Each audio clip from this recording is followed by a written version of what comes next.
This guy on the left is Gene Bailey. He's a far-right Christian nationalist, Trump-supporting nutcase, basically. And of course, that category of people, particularly evangelical Christian nationalist types, are in favor of Israel no matter what they do. No matter what happens in the war with Gaza or whatever, shouldn't even call it a war, against this, no matter what happens in the siege of Gaza, in the attack of the open-air prison that is Gaza, they will support it. So he's about to do an interview with, I believe this is an IDF soldier, or she's previously an IDF soldier, and now she volunteers to help the IDF, which is the Israeli army. Anyway, let's give this a listen. Absolutely insane, some of the stuff that they say. Check this out. And while we listen to this, we're going to play some Breath of the Wild 2.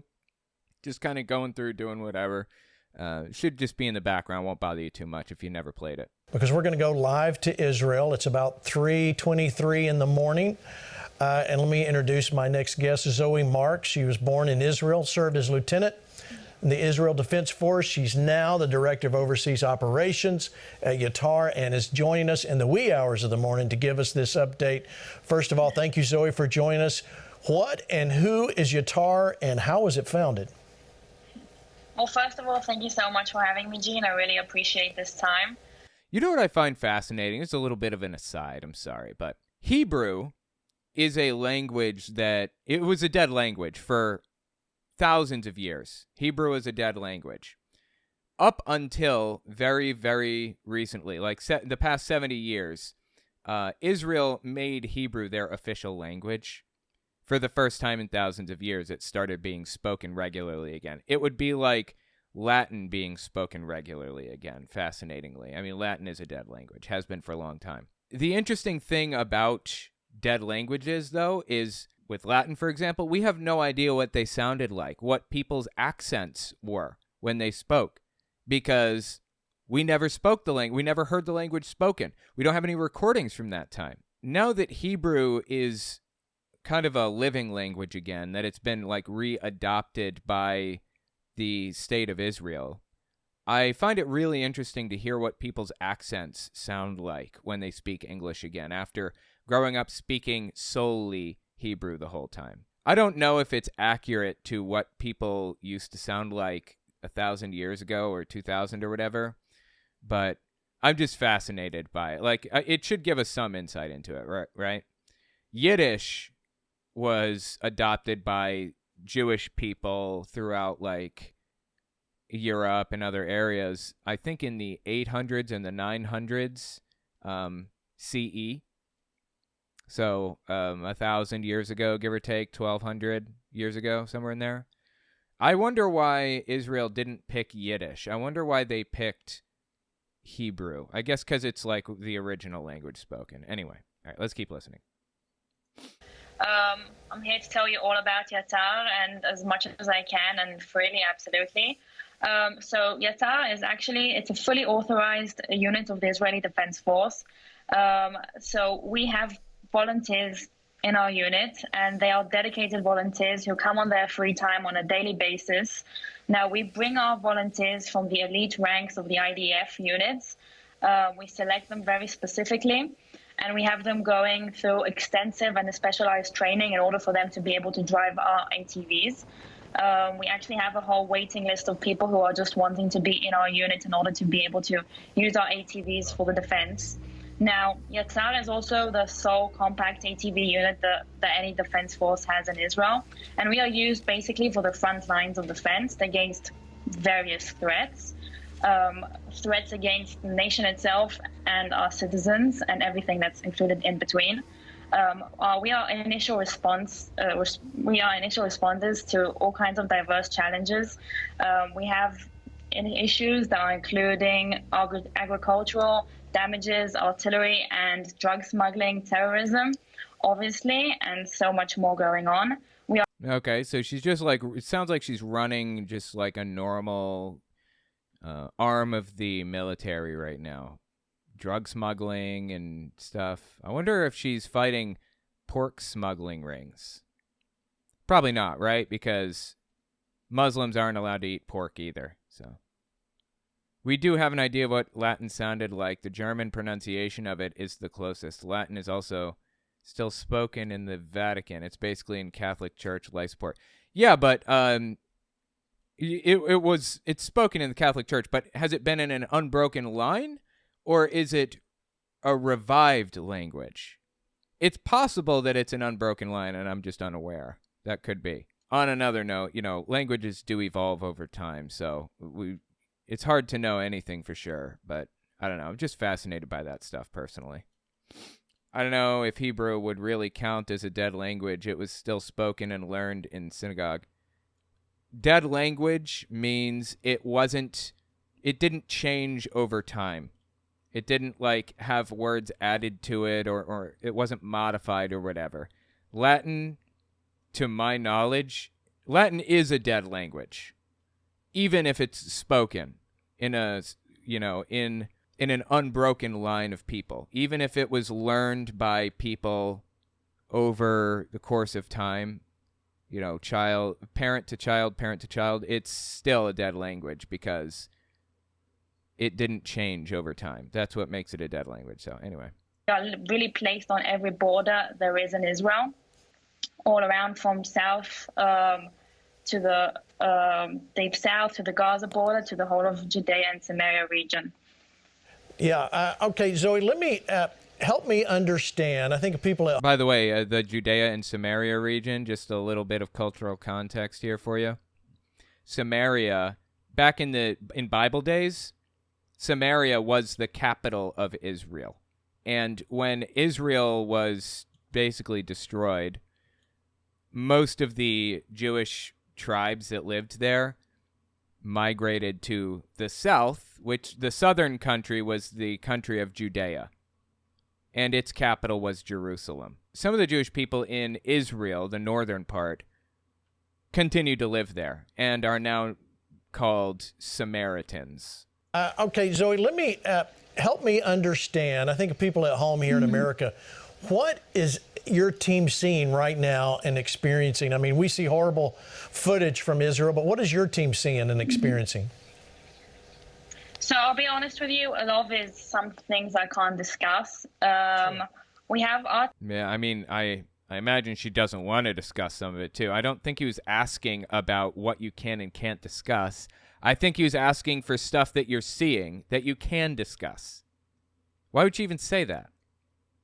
Of course you can't discuss some things. Our team right now is spread out across the country. We have our vehicles. We have over 20 vehicles, and each one of them is stationed somewhere else.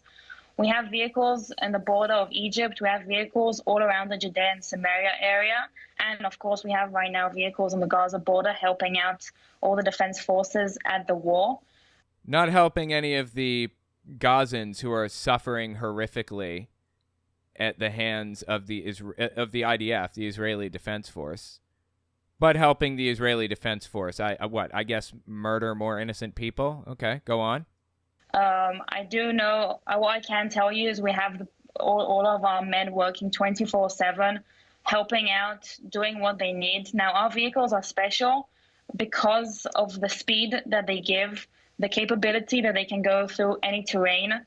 The vehicles are equipped specially for the army and for the IDF. Our soldiers are equipped with the best gear possible, and they are there to give all the courtesy of the U.S. government and your tax dollars necessary assistance that there is across the border. And sadly, they have seen some very terrible things and very difficult images that any one of us couldn't imagine to see. And it's been very difficult for everyone, but everyone is obviously fighting strong with their mission in their mind. You shouldn't have to see this terrible stuff. Let me tell you a little piece of propaganda here that's kind of interesting that Israel has been trying to spread. Again, I am separating Israel from Jews. Israel and Jews are not the same. That's a piece of propaganda that Israel, the Israeli government, has been desperate to convince you of. Israel is Jews and vice versa. That's not true. Okay? I am absolutely disgusted by what Israel has been doing to innocent civilians, innocent women and children. Okay? 62% of the people who have died so far in this attack in Gaza were women and children. 62%. Those kind of numbers don't happen unless you want it to happen, in my opinion. Anyways, one of the biggest pieces of propaganda that Israel has been trying to perpetuate, trying to convince people of, is that this war is complicated. No, it's not. It's not. It's never been complicated. Hamas and the Arab nations, Saudi Arabia and Jordan and others, have all agreed to peace, complete and total peace in the Middle East, if Israel goes back to the 1967 borders, which, by the way, are the borders that the entire world recognizes. Though those are the legal borders of Israel. If Israel went back to the 1967 borders, there would be peace in the Middle East. They want to make it out like it's a complicated thing. It's not. It couldn't be more simple. Israel has the ability to end the war right now. They can stop the bloodshed right now. There's nothing complex about this. Stop bombing innocent people, and this will come to an end. Now, this is something interesting there that I heard this, if this is correct, that this is volunteer run. Is that correct? These are volunteers? Yes, absolutely. These are all volunteers. They come on their free time. Right now it's very different circumstances. We are at war, so all of our people are working 24/7. On a day-to-day basis, we have people on call all the time, but they come complete out of their own voluntarily will. And they're just people who want to do good and want to do the best that they can. And they sacrifice themselves every day when they sit in this vehicle. These vehicles are chosen not for safety, they're chosen in order to save lives. So we have our men that are there sacrificing themselves all the time. Wait, they're designed not for safety, but to save lives. Aren't those the same thing? I feel like I'm a little confused by that statement. If they're designed to save lives, then aren't they designed for safety? I don't understand. Tremendous. What would you, everybody here in America, and I know they're watching and they're taken with what you're doing there in Yatar, is what would you most like our viewers to know and remember about what you're doing? So one thing that's important to know about Yatar is even though we are an authorized IDF unit, we do work independently. We cover all of our needs and costs independently. So it's important for the people around the world to know that. And that's what I do as my job with Yatar. I go and advocate and educate people around the states, around Israel, about what we do. Everything that we are able to do on a daily basis is thanks to the donations and the support that we get from around the world. Oh, send me more money so that I can, go kill more people. I mean, I don't know exactly what they're doing, like what's happening. Maybe they're not engaged in, killing innocent women and children, these specific people. But one thing I do know without a shadow of a doubt is Israel, as in general, is engaged in killing women and children indiscriminately. And in my opinion, I know it's controversial, Israel wants to kill civilians. You can't tell me they're doing what they're doing just because they think they're getting the bad guys or whatever. That's absurd. That's not happening. They're killing people because they enjoy it. Simple as that. Well, I think they're killing people because they want to get retribution against their eternal enemy, the Gazans or the Palestinians or whatever. That's really what's happening right now. And it's simply disgusting and grotesque and evil and wrong. And that's something that's the most important thing for me to know, for people to know. That's wonderful. Let's put that website up, guys, if you can. YatarIsrael.org. You want to know more information about that. This is tremendous, Rick. We're seeing firsthand here with Zoe, boots on the ground, training, and very not your typical what you think of, but this is a very well needed operation they're doing with Yatar. Well, so much of what she said was incredible. But one thing that really stood out to me was These vehicles are not built for the safety of the person that's driving them or in them. They're built to go save lives. That doesn't make any sense to me at all. I don't understand. What are you talking about?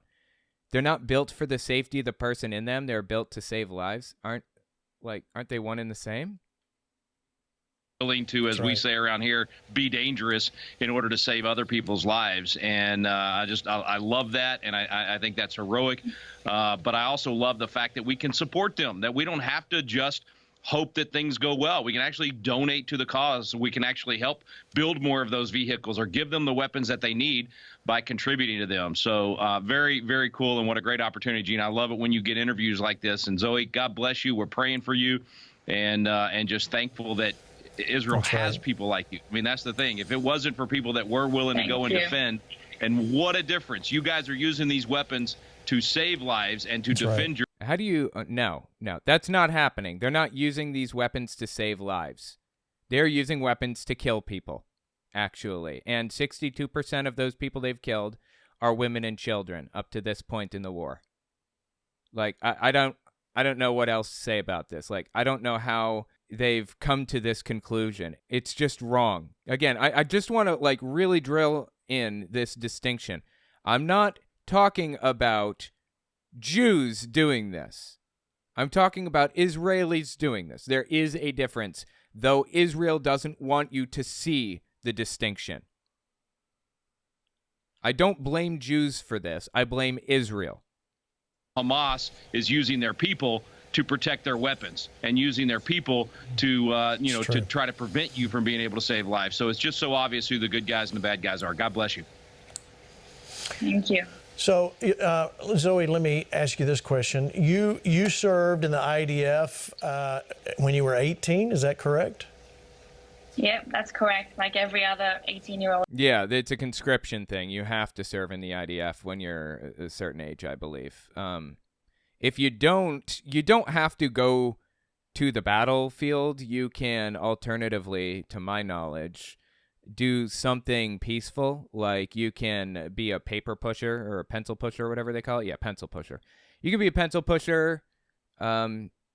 You can do whatever. Like, there are a billion different options, but you must be part of the military. And when I see that, you know what it says to me? It says they're trying to brainwash people, honestly. That's what governments do when they try to brainwash people. They force them to join the military, and if you don't, then you have to go to jail, which is what happens in Israel. You go to jail if you don't join their military, really. That's what happens. And we've seen what Israel... we've seen the propaganda that Israel tries to push on people already. We already know. And now you're here with Yatar. America celebrates patriotism here in America, or there's a lot of us that celebrate that. No, they celebrate extremism and nationalism, not patriotism. They don't even know the meaning of the word. But what I see from you and what I've heard and what we've seen from people we've had on, there's a different type of patriotism that we see in Israel.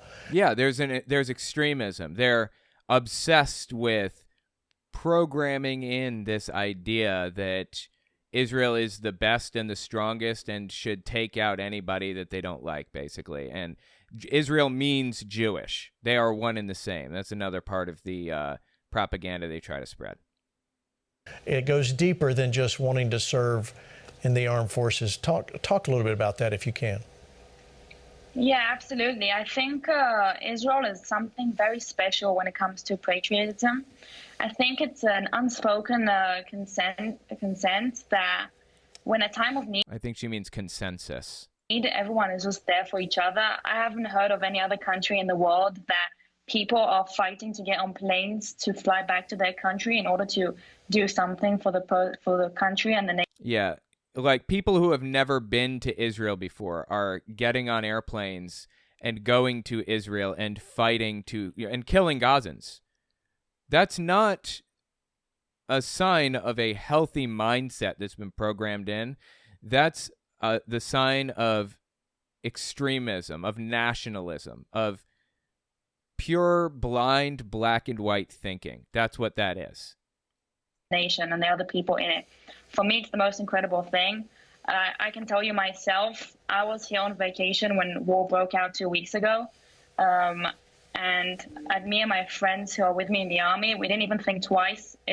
We automatically looked at each other when we were next to each other, when we were looking at the news. And we said, okay, our next step is to go pack our bags and go to base. And it doesn't even have to just end with that. It's the amount of people around us supporting us and people giving us, and even men and women who didn't actually join the army. They're doing everything in their power to motivate the soldiers, motivate everyone who's at war, and try and keep everyone together and focused on the mission. And that's one of the most beautiful things about Israelis, in my opinion. It sure is. It sure is. Thank you for what you're doing.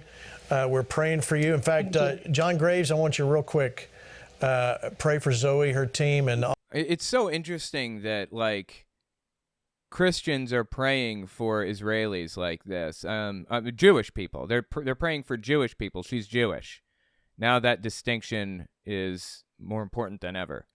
They're praying for a Jewish person. I wonder what the Jewish people among them are thinking when Christians pray for them. That's got to be kind of weird, right?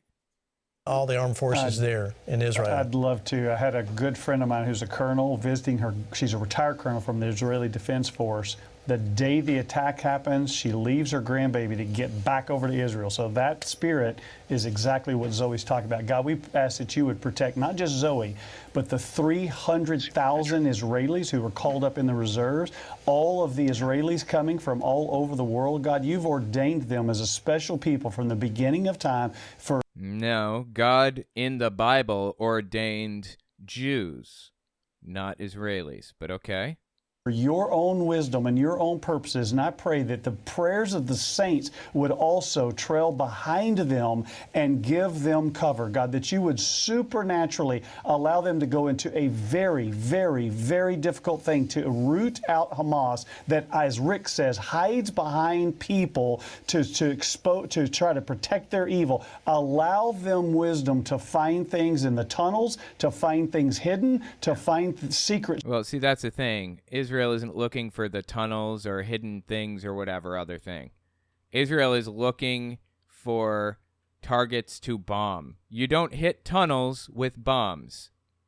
If you want to get the tunnels, which is where Hamas is actually, really, the leadership of Hamas is in Qatar, not in Gaza. There are Hamas operatives in the tunnels in Gaza, but the leadership's in Qatar. I wonder why they're not bombing Qatar instead. Anyway, that's neither here nor there. If they wanted to take out Hamas, they'd send special forces in to deal with it. Is that what they're doing?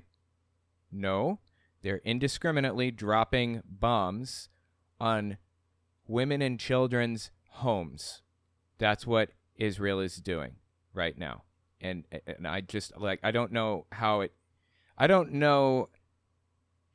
it gets more disgusting than this. This is about as evil as it gets, seems to me. Stashes and protect them from all the attacks of the enemy in the name of Jesus. Amen. Amen. Thank you, Zoe, for joining us, and we look forward to talking to you again soon. Thank you so much. Thank you. Thank you very much. Appreciate it. What a great story, great interview. All right, look, we're going to take a break. We come back. Listen.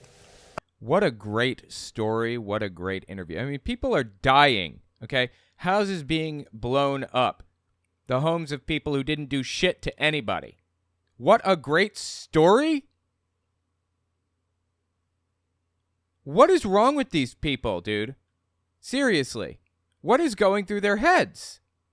I'm going to tell you something that you're going to agree with John Fetterman on. Yeah, I am. And you really are. You're going to agree with it. Don't go away. We'll be right back. God, these people have problems, man. There is something seriously wrong happening here. This is absolutely psychotic. Well, let me know what you think about that in the comments. These people need help. Seriously.